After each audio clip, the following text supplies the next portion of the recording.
Madame, mademoiselle, monsieur, excellente semaine à toutes et à tous et bienvenue à Métro News. Voici les principaux titres qui seront développés aujourd'hui. Un premier décès du coronavirus a été enregistré durant le week-end en Haïti. 24 cas au total sont désormais confirmés selon les autorités sanitaires. La pandémie du coronavirus prend de l'ampleur en Haïti. Le Covid-19 se propage à présent par transmission communautaire. Les autorités sanitaires, qui se montrent très inquiètes, annoncent le renforcement des mesures. La crise du coronavirus affecte considérablement l'économie haïtienne. La dépréciation de la monnaie nationale se poursuit. Il vous faut désormais 100 gourdes pour $1.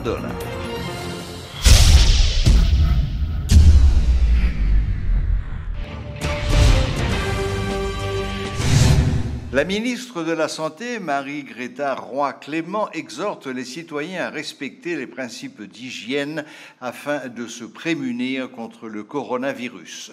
Le premier décès a été enregistré dimanche. Il s'agit d'un homme de 55 ans souffrant de diabète et d'hypertension artérielle.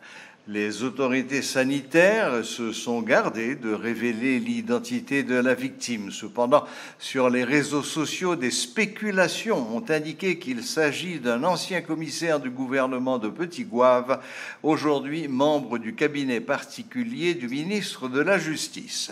Toutefois, le bâtonnier de l'Ordre des avocats de Port-au-Prince, Montferrier-Dorval, a indiqué que le juriste avait été testé négatif par les autorités sanitaires. Des appels sont lancés par de nombreux spécialistes et élus exhortant les citoyens à ne pas ignorer les mesures d'hygiène et de distanciation sociale visant à empêcher la propagation de la pandémie. Le docteur Philippe Desmangles, responsable du service d'orthopédie de l'hôpital de l'Université d'État d'Haïti, HUEH, appelle les autorités gouvernementales haïtiennes à confier la réponse au coronavirus à des spécialistes. Il exprime son insatisfaction, jugeant que les politiques ont pris le contrôle exclusif de la lutte. Le spécialiste assure que l'HUEH dispose de compétences universitaires pour apporter une réponse sanitaire. De plus, il critique le protocole de réponse du ministère de la Santé face au Covid-19, faisant valoir que ce centre hospitalier peut prendre en charge les personnes suspectes. Est-ce que un hôpital face au coronavirus, la réponse devrait être la diminution de l'offre des soins? Le ministère là, l'hôpital vini dans la logique l'ouvrir l'autre centre pour la réponse au coronavirus. Oui, mais est-ce que vous avez le choix? Oui, il y avait le choix. Du côté du ministère, je n'ai pas trouvé cette réflexion. Écoutez, nous avons besoin de nos hôpitaux, ils sont en grève. Faisons quelque chose pour retirer la grève, pour les faire sortir de la grève. Bah ouais, ça. En fait, le ministère a un protocole pour dépister. Oui, est-ce que c'est ça? Oui, l'hôpital. Tout simplement, depuis qu'on connaît mon suspect, où les cannes et puis on vient chercher. C'est ça le protocole. Et je pense qu'il devrait y avoir une remise en question de ce protocole-là. C'est-à-dire qu'un monde qui vient, du moment que les gestes de protection sont respectés, il n'y a aucune raison pour monde ça pas traiter. D'autant plus que, je le redis encore, l'hôpital général, c'est un hôpital qui est doté d'une capacité de réflexion, d'une capacité décisionnelle universitaire, où tu as supposé utiliser ça. Par exemple, le sanatorium, ça c'est le plus bel exemple que je peux. Le sanatorium, c'est le centre de formation de spécialistes en maladies respiratoires. Où j'entendais le sanatorium parler soit fait Covid-19 là. Le premier centre de traitement du Covid-19 aurait dû être le sanatorium, parce que là, ou bien un médecin, ou bien un résident, donc tu as une capacité de réflexion, tu dois prendre mal là-dedans, des traitements à base de chloroquine, cela. Bon. on aurait dû déjà essayer dans le sanatorium pour voir ce qui se passe. Je ne pas attendre côté universitaire, ça y est, côté scientifique, là, je ne pas attendre le parler. Si tu trouves côté politique là, qui parlait, tu sais que la politique, c'est un seul bagage lié, c'est de prouver que ce soit fait à l'efficace, que ce soit vrai ou faux. Vous comprenez? Donc, je n'ai pas un comité scientifique, mais jusqu'à présent, qu'est-ce qu'il a? Seul bagage que moi sur Twitter, il dit qu'il fait un plan de bâti. Une pour le traitement, une pour la prévention. Mais pourquoi j'aime t'entendre parler? Les autorités municipales de la région métropolitaine de Port-au-Prince ne décolèrent pas contre les violations des dispositions relatives à l'état d'urgence sanitaire. Les édiles de Pétionville, Dominique Saint-Roch, et de la Croix-des-Bouquets, Nice Simon, annoncent des mesures supplémentaires et coercitives en vue de contraindre les citoyens à mettre un terme au rassemblement sur la voie publique. Le maire Saint-Roch fait état de l'interdiction de vente sur les trottoirs. De plus, l'horaire de fonctionnement des marchés communaux sera réduit drastiquement. Ces centres de vente seront accessibles les mardis, jeudis et samedis entre 10h du matin et 2h de l'après-midi. Ces dispositions seront combinées au port du masque obligatoire et à la réduction du nombre de passagers dans les bus de transport en commun et les tap-tap. Désormais, 25 personnes se présenteront au bureau de l'ONI qui se trouve dans la commune, indique le commissaire Paul Ménard, qui affirme que les forces de l'ordre seront présentes dans le cadre de l'application de ces décisions municipales. Rodolphe Pierre-Louis nous présente un compte-rendu. 24 cas confirmés et un mort recensé du coronavirus dans le pays. Le premier citoyen de la commune de Pétionville veut enrayer la progression de la maladie. Dominique Saint-Roch passe des consignes pour mieux réguler le secteur des transports en commun en cette période de crise sanitaire. Bus, tap-tap, capote moun, cette affaire de andon bus, tout le monde, bus là gagne 8 et 18 moun. Désormais, chaque tap-tap, il y a 8 moun maximum, à raison de 4 moun par banc en deux tap-tap. De telle façon à ce que nous avons évité face à face là, donc on est capable à côté de l'autre, il ne pas tomber face à face pour si on a parlé pour que postillon pas voler sous l'autre. Le fonctionnement des marchés publics, deuxième point évoqué par M. Saint-Roch. Désormais, 3 jours seulement seront consacrés aux activités commerciales. Pour réduire le nombre des commerçants, les produits alimentaires ont la priorité. Le marché de rue, nous ne pas reconnaître encore dans la commune.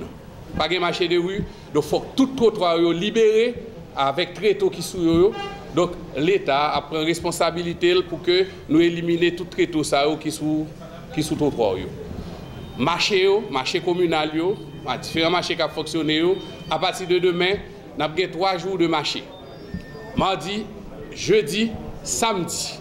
Et 3 jours de marché, ça a commencé de 6h du matin pour que finisse à 2h de l'après-midi. Pas de combat de coq. Les trottoirs doivent être libres pour faciliter la circulation des piétons. À partir de 2h de l'après-midi, des travaux de nettoyage auront lieu. Aucun sacrifice n'est trop grand quand il s'agit de sauver des vies, poursuit l'édile de Pétionville. À la liste des recommandations s'ajoute le port des masques et c'est une obligation jusqu'à nouvel ordre, insiste Dominique Saint-Roch. Cette affaire de Saint-Jean-Bosco, là, dans Rue Lambert, moun a frappé à moun pas qu'à passer. À partir de demain, ça a fini. Et nous avons fermé le périmètre marché. Donc tout le monde va rentrer dedans. Tout le monde peut rentrer dans différents marchés que nous avons. Marché Lector, marché Télélé, marché Cocoyer.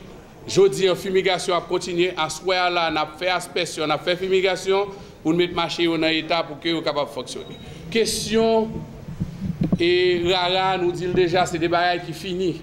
Question, on a veillé en Bachal pour que vous fassiez gaguer fonctionner. Sa pièce. Et attention, des sanctions sont prévues contre les récalcitrants, annonce le nouveau chef de police de Pétionville. Le commissaire Paul Ménard, présent également à cette rencontre, a fait part des décisions adoptées concernant le bureau de l'ONI. Il a servi 20 personnes, on vient passer à 25. Je parle avec l'agent de sécurité, on me dit OK, si on a servi 25 personnes, d'accord. Je parle de une quantité de monde, m'identifier 25 personnes. Après, je identifié 25 moun, je fais la police, fait tout l'autre moun aller. Après ça, 25 moun, essayer de mettre l'ordre pour respecter la distance. En vue de favoriser une meilleure distribution des produits alimentaires, le maire Saint-Roch propose au gouvernement de collaborer avec les élus locaux. Il suggère également que l'espace de l'hôpital de la communauté haïtienne soit mis à la disposition des éventuels cas de coronavirus détectés dans la commune. Avec ces lots de matériel, la mairie de Pétionville entend se lancer dans la lutte contre la réduction de la propagation du coronavirus. Mais vu la superficie d'environ 170 km² de cette commune, il y a lieu de se demander est-ce qu'ils seront suffisants. À un moment où le premier citoyen de cette municipalité décide de s'activer, la vie continue comme si de rien n'était.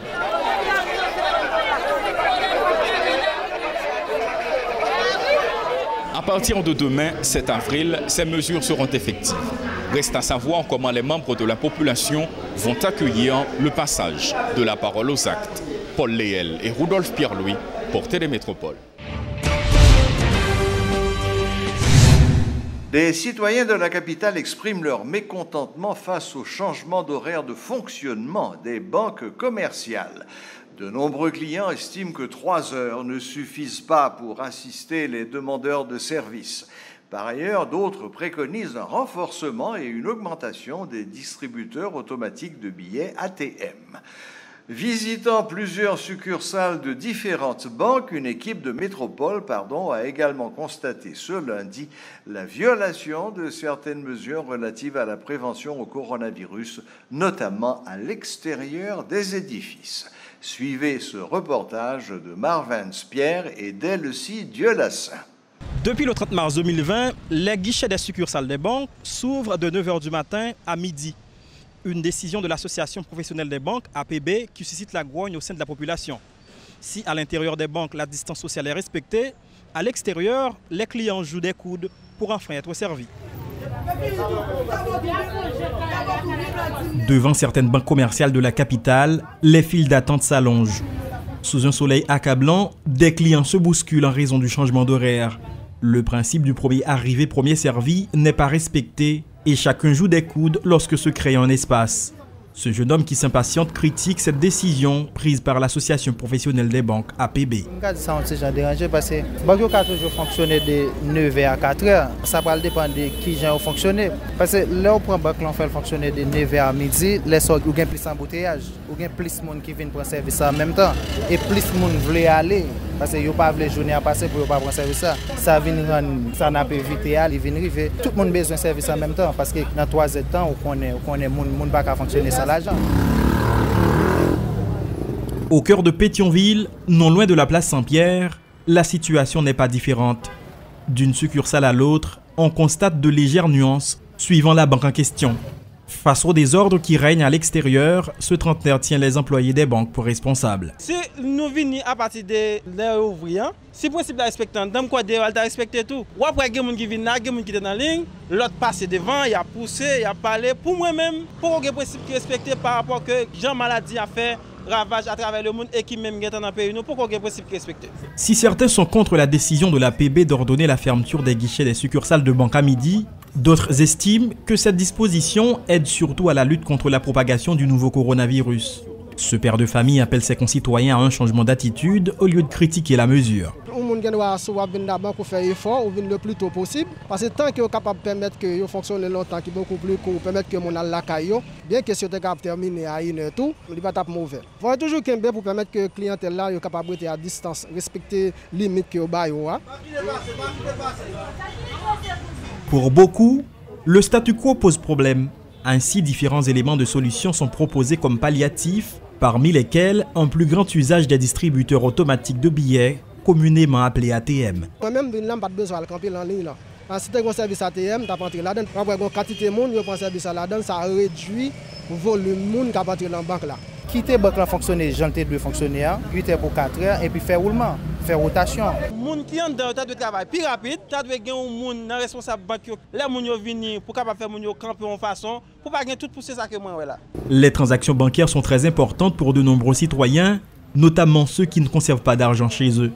À cause du coronavirus, des changements ont dû être opérés pour limiter la transmission de la maladie. Avec l'augmentation du nombre de cas, Un confinement peut s'avérer nécessaire d'un moment à l'autre, alors que beaucoup de clients tentent sans succès d'effectuer des retraits sur leur compte bancaire. Avec cette décision, beaucoup moins de clients bénéficient du service bancaire. Faut-il revenir à la normale? Faut-il prendre d'autres décisions? Des questions difficiles à répondre, sachant que le coronavirus continue à faire des victimes. Elsie Dielassin et Marvin Spierre pour Télémétropole. Le dollar a franchi la barre symbolique des 100 gourdes alors que nous sommes en pleine crise de coronavirus. L'économiste Edser Emile a évoqué une spirale négative dans laquelle est engagé Haïti depuis 2019 avec l'épisode Pays Loc. Par ailleurs, il a expliqué que la baisse des transferts, la stagnation des exportations et les multiples dépenses de l'État financées par la Banque de la République d'Haïti sont à l'origine de cette dépréciation accélérée de la monnaie nationale. Suivez ces explications, il a été joint par téléphone.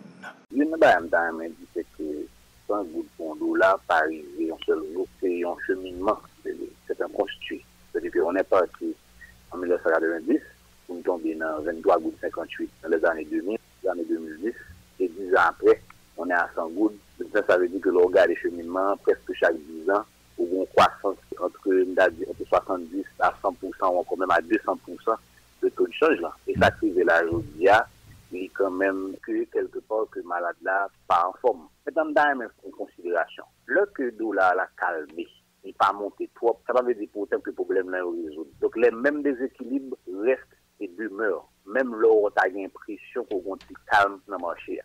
Bon raison XY, soit intervention BRHO, soit il y a moins panique dans l'esprit qui fait que est capable de ralentir. Mais les mêmes déséquilibres existent, à savoir faible production dans le pays, investissement étranger pas suffisant, niveau tourisme pas suffisant. Maintenant, en 2019, là, c'est extrêmement difficile. Et ça n'a pas aujourd'hui, c'est pas seulement parce que aujourd'hui n'est pas bon, mais c'est aussi le résultat de l'année dernière. Parce qu'en économie, là où un phénomène qui passait, conséquences sur durée et aller au-delà de date phénomène n'a passé. Là, par exemple, l'année dernière, on a gagné une baisse de 47% dans le tourisme dans le pays. Là, on a gagné un investissement étranger qui est divisé par 3, que les gens qu'on a habitués pendant des décennies. Donc, on a une croissance économique de moins de 2%. Donc, quelque part, il y a un lag, il y a une conséquence qui va durer après et après. Et là, on tombe dans la période ça qui est beaucoup plus précis. On regarde quelques éléments qui mettaient en plus de déséquilibre. D'abord, financement monétaire, qui veut dire que l'argent que BRH obligé par le gouvernement comme crédit, parce que le gouvernement a déficit, dans le premier trimestre année en cours, là, il y a déjà 15 milliards de gouttes entre octobre et décembre 2019. 15 milliards de gouttes, c'est déjà 3 fois plus que le payé par rapport à l'année avant. Donc, ça veut dire qu'on n'a pas parlé de chiffres concurrents. Et leur fonds financement monétaire de octobre à décembre, pas attendre que janvier, février, mars, avril, que le pas des conséquences sous des équilibres macroéconomiques. Maintenant, au-delà de ça, pour l'autre élément qui est important, avec coronavirus, on panique, et sorti dans l'OC, tomber dans le kidnapping, dans le corona, bon effet qu'un peu le monde pas réalisé.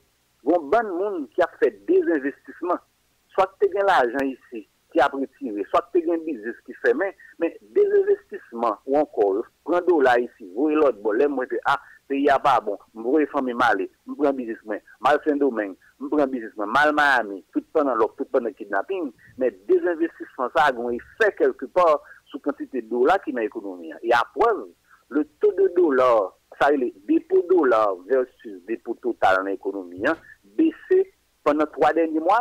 Et ça a un élément extrêmement important dans la compréhension et ça qu'a fait là. Mais au-delà de ça, l'autre élément, c'est que le dollar l'a plus fort de manière générale. Donc, lorsqu'on compare le dollar avec le peso dominicain, on compare avec le dollar canadien, on compare avec le yen japonais, on regarde dans 3 derniers mois, il y a une croissance importante qui fait. Donc, le dollar américain beaucoup plus fort sur le marché mondial aujourd'hui et nous pas capables d'exenter de ça. Maintenant, moi, je pense que ça a aussi quelques éléments qui sont capables de permettre de nous comprendre qui ça arrivé là aujourd'hui. Mais perspective, il pourrait peut-être changer configuration et selon les gens sont capables d'évoluer. L'autre perspective, vous parlez par rapport à Covid-19? Exactement. Voilà, la boucle est bouclée. Merci de nous rester fidèles et n'oubliez pas que vous pouvez suivre Métro News en différé sur YouTube à l'adresse Métropole Télé. Et voilà, à la prochaine, même heure, même chaîne.